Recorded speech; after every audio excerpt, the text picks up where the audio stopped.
Yan mga idol, habang wala pang bus na dumadaan, so lakad-lakad muna kasi para maka-exercise na rin, no?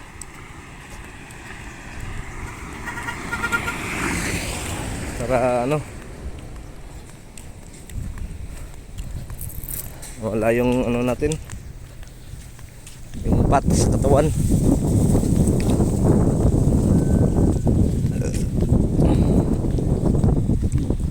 Medyo malayo yung nilakad natin mga idol kasi wala pang ano, wala pang bus na dumadaan.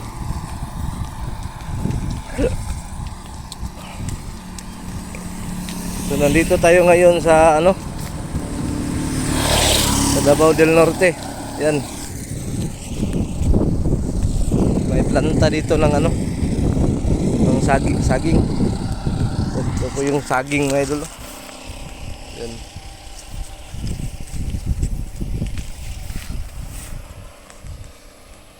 Yan po yung saging. Nakakapagod pala maglakad.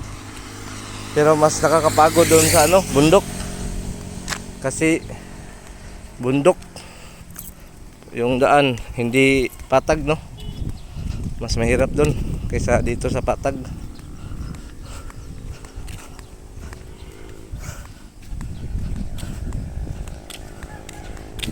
Diyan muna tayo magpapahinga, oh. Yung may ano na yan, may tricycle dyan. Ano yan? Yung payong-payong.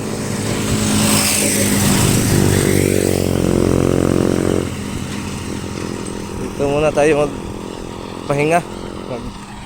Hintay tayo ng bus.